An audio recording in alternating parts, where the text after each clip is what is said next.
Hi Devika, how are you? Hi, Gitika. Very well. How are you? I'm good too. Thank you. And thank you so much for speaking on You're Not Alone Conversations. Absolutely a pleasure. So, how's the lockdown been for you? Surprisingly, not too bad. It's given us the much needed break that, sort of we as wedding designers kind of end up exhausting ourselves by the end of the season. So it's not been too bad. It's been actually good quality family time. And it's sort of just given you this pause, which you sort of, I think I definitely in my life needed. So I'm not one to complain. Well, I think that's amazing because I think all of us, a lot of us actually, are feeling the stress from the lockdown and from staying at home. So, I'm glad you've seen the positive side and you're actually taking in the quality time that you're getting out of it. To be honest, I think one has the privilege because, you're in a safe environment, you're not hard pressed on essentials, you're sort of getting your home cooked meals, so we're from the position of a privileged person, yes, it's this rejuvenating break and it's this pause, which, one is sort of really enjoying. But yes, I can imagine it being really bad for some of the people out there, and all my heart goes out to them. Yeah, But I guess we all got to stick around it. Yeah, no, really can't do anything about it.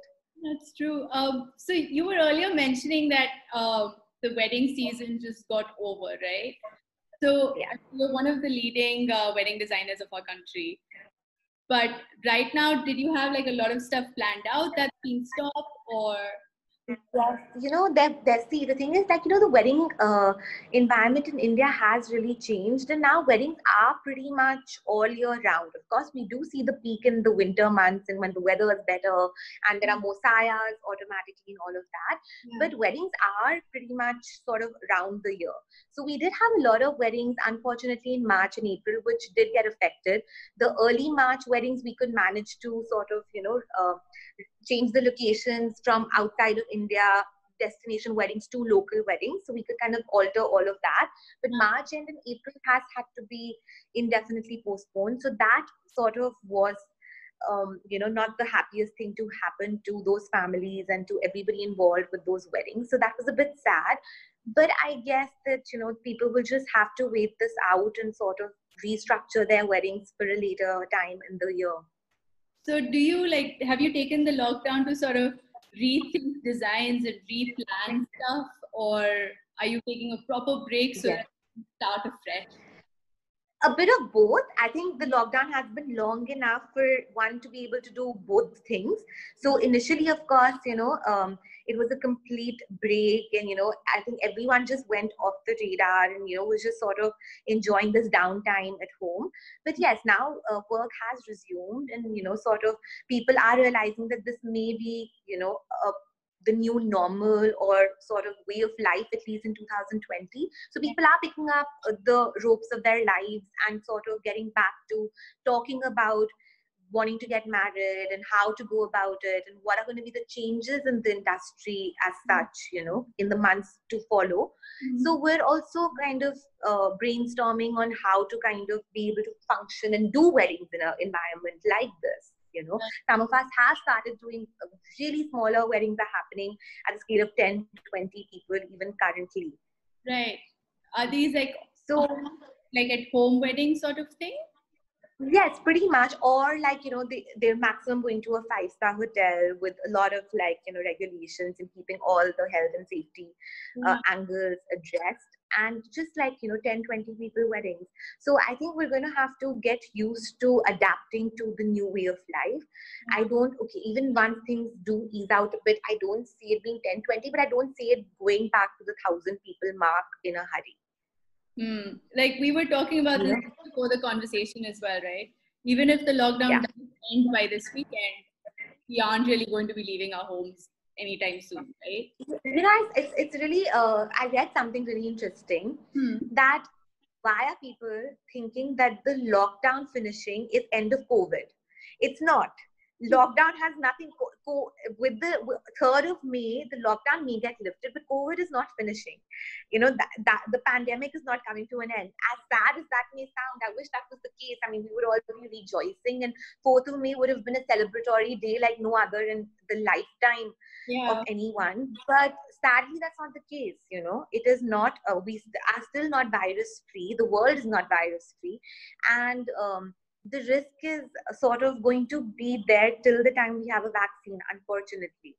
I totally agree with you. And I just totally hope that people actually watching us right now understand the gravity of the situation. Yes. What is the one learning that you've sort of had during the lockdown and that you're going to sort of use afterwards in your personal and maybe professional life as well? We actually take a lot for granted, Kritika. And while I'm saying this, I may be one of those people who's flat out, who goes back to my normal routine and my crazy life and everything. But I really think that, we need to slower the pace of our lives, all of us.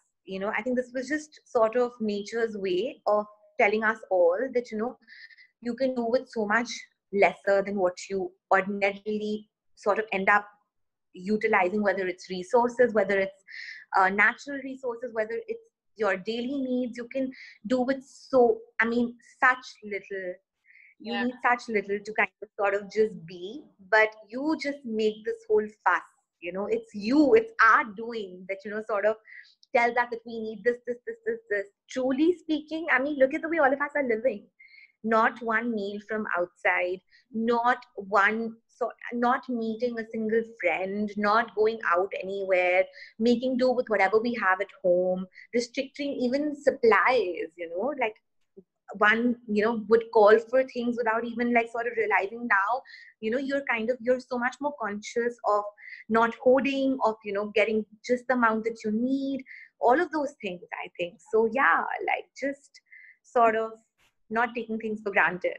No, I think that's a beautiful learning, and I think we've all realized it a little bit as well. There's a meme that I saw, which what you just said sort of reminded me of it. It said that the earth is going to go on even without humans. We're just like an additional thing to it. And that is so true, because we just keep thinking that the earth won't survive if humans die or like something happens to us. In fact, like the earth has sort of cleaned itself up completely. Look at the weather. We've never seen weather like this in April and starting of May. We've never had air like this in the last 20 or 30 years. The air's not been this clean. So look at it. Like, look at what, a month has done to sort of bring back Mother Nature. No, I completely agree. And on that note, I'll have to thank you, Devika, for talking to us on You're Not Alone conversation. I truly hope that the viewers of this conversation have been able to relate with what you've said about taking things for granted and how we're not alone in our entire plight through the lockdown. I truly hope everyone stays safe and stays at home and stays healthy right now. Thank you again, Devika. Thank you, Gitika. Thank you for having me. Thanks. Talk soon. See you. All right. Bye. Bye.